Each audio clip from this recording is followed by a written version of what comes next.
Hello YouTube and welcome back. It's me, Fruit Guru. I hope you're all taking care of yourselves. I hope your grind's going well. And I hope, much like myself, you're a little bit excited for the quality of life and the new events that we're going to be getting in Ragnarok Labyrinth after maintenance. You might have had a chance to look at the patch notes. They were posted on the Facebook. If you're in the Discord servers or whatever, you've probably had a chance to get a glance at them. But if not, don't worry, I'm going to go through them now anyway. They're pretty broad. There's not a lot of explanation for some of this stuff, but I'm actually going to go back and jump into this later. I will say that a lot of the content for this video I would not have been able to have produced without Sieger, the first simp on the Milk Discord. This guy has an SEA account, so he was able to explain a lot of stuff to me. He was able to provide me with the kind of UI screenshots that I'm going to be showing you. And yeah, big huge shout out to you, man. Thank you so much. Really appreciate the time you took on communicating with me and putting this together. Couldn't have done this without you. So yeah, massive props, much appreciated. So I guess we'll start into the patch notes. So one of the first things actually that's mentioned is we are now getting a new gacha. So if you don't know, the gacha is the event up here. We currently have the pet gacha, and as I said in a previous video, this one wasn't really worth spending your tokens on. And I actually advised you, if you had a bit of spare nyan, to consider actually getting some gacha tokens here and there, because you need 24 to guarantee the prize. And I did say coming down the line we're going to get a chance for a rank 5 companion, and this kind of blindsided me because we're actually getting it already. I didn't realize it would be this quick.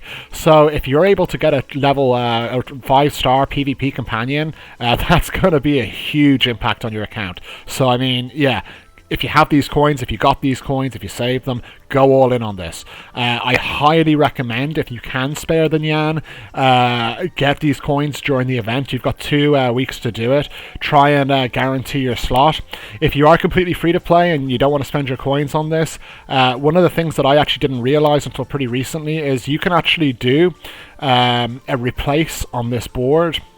You can do this every 12 hours, and when you actually replace it, it'll reshuffle the prizes, but it will give you a free spin. However, and take note here, if you're investing coins into this board and you're going around it, for the love of God, do not reset the board, because you're going to lose your progress with what you've already achieved. So if you're trying to cross off the prizes one by one, you need 24 tokens, and you're basically going to lose your progress. So do not do that under any means. Only if you're not actually spending coins on it. Then you can refresh it as often as the cooldown comes up. But yeah, that's about it. So my plan, I'm going to try and get the coins throughout the event. I think I'm going to basically refresh this every day without spending coins. I'm going to try and get lucky and hit that middle prize, maybe get the companion, and then towards the end of the event I'm going to get a board up that actually has the companion in the center guaranteed, and I'm going to spend my 24 coins, my gacha coins, on it to secure it, and I'll walk out of it with at least one 5-star companion. So that's my plan anyway. You don't have to do the same, but I don't think it's the worst idea in the world. So moving on, we are getting 2 events. The first is a Monopoly minigame, and I'm going to talk about this in a little bit more detail later in the video. I just want to go through all the patch notes first. And then we are getting the King Pouring MVP hunt. So this is just going to be the King Pouring added to the MVP pool for a while. It's going to be 2 weeks as well, same as the Monopoly. And I'll talk a little bit more about this in a second. And then we're also going to be able to get a chance to get an Earnest Pouring pet reward. There's some gift events, and general updates include a new Chapter 11 coming out. Worth noting that you're going to be able to get another 300 exchange coins from completing this. So if you haven't seen, if you go into the craft, you go into the exchange, you're going to see there's some nice stuff here that's pretty build enabling for a lot of stuff, a lot of classes. So I know a lot of high wizards out there are absolutely desperate for this Crimson Staff that they need Kronos for. So if you've been really unlucky and you haven't been able to craft that yet, you're now going to have a total amount of coins that's going to allow you to do this, depending on your progression. Also, I believe the Chaos Ring is meant to be pretty good for a lot of stuff. So yeah. Oh, not there. Sorry, wrong one. But yeah, have a look through these, see if there's anything you really want. You're going to be able to get something for free, which is always nice. And that's pretty much all there is to say about that. We are getting the job level raised to 125, so we're not quite at the point yet where we're going to be able to get the next job option for our class, but it is a little boost. I mean, if you were already capped out on your job level, fair play to you. I know I've got a fair bit to go, but maybe for you mega whales out there who have kind of flown through everything, you're going to have a little bit more progression on your account, which is always nice.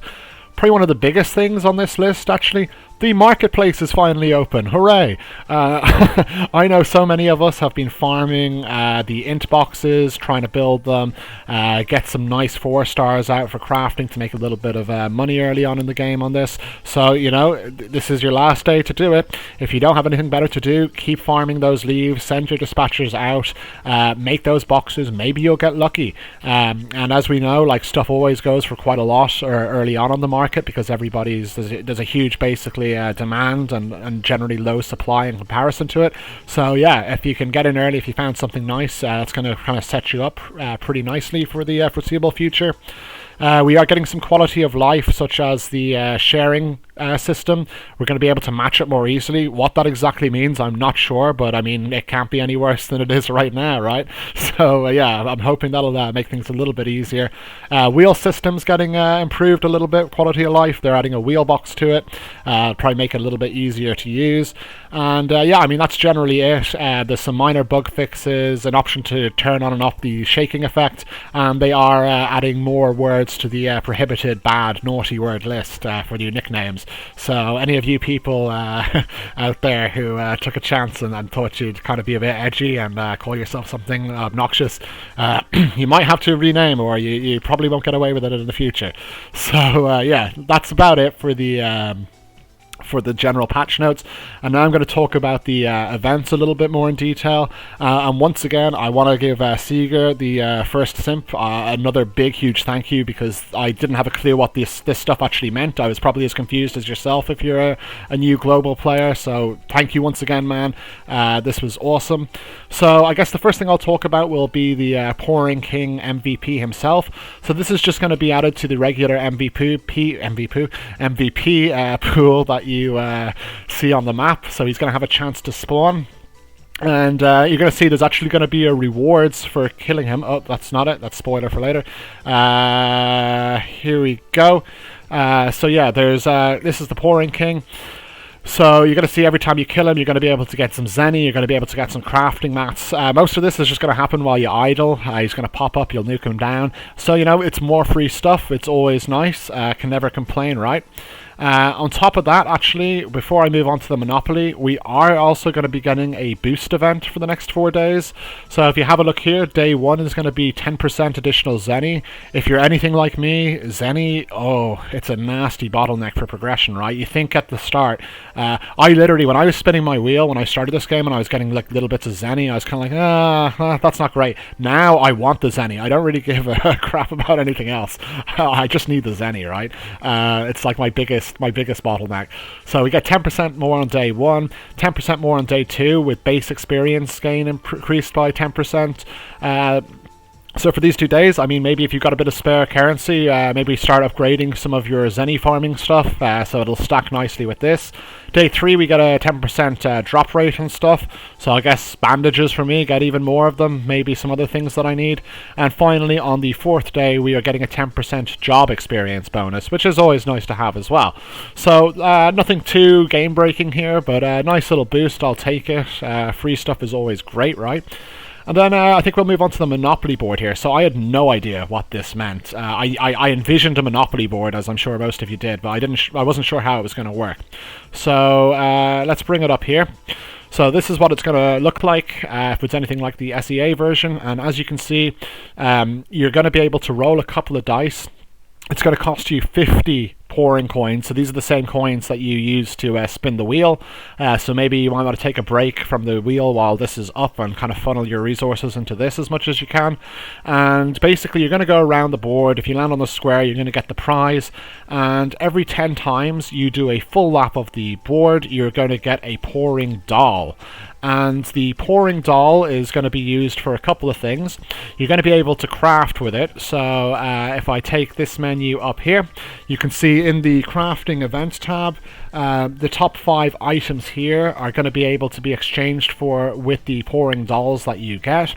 And this is actually quite nice. I'm having a look at these, and I think if you kind of, I don't want to say messed up your account, but if you made questionable decisions like I did on my first character, and you didn't kind of stock up on 3-star PvP companions, you didn't stock up on the 3-star dispatch companions from the duel passes, you're going to be able to get some of these pouring hats. You're going to be able to then exchange these for the duel passes, and then exchange these for the companions. So I think I've actually got a lot of the 3-star stuff now on my account, but I'm probably going to go for a few of these early and just try and get an extra 1 or 2 and fill out the roster. I mean, the boxes are nice and stuff, but these are always a little bit RNG based, so I'm not so sure. These will be a lower priority.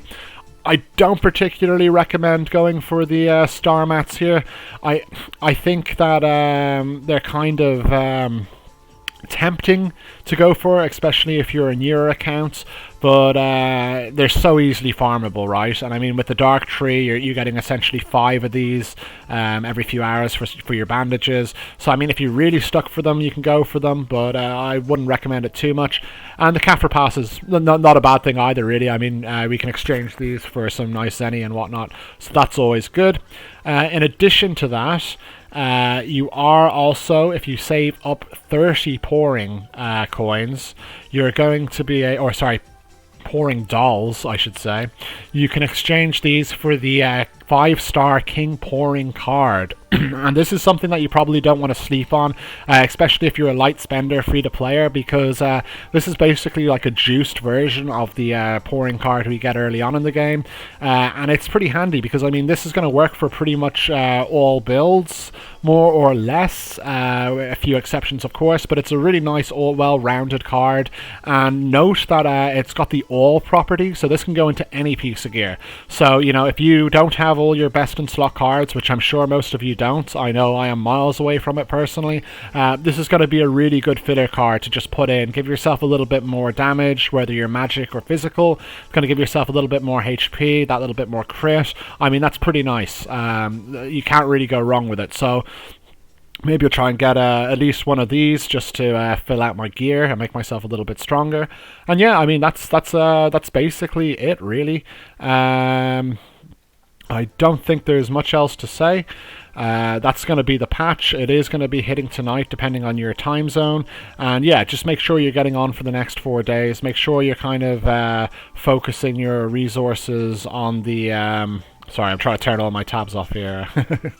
Make sure you're basically playing, you're getting the bonuses, and you're spinning the wheel to get all those prizes and pouring dolls. So with that said and done, I think I'm going to sign off here. I hope this has been helpful. I hope this gives you a little bit of a better idea of what the patch is going to have when it drops. If you have any questions, please shout out in the comments. Once again, thank you, Seeger. Really appreciate the help. And until next time, Frukuru out. Take care.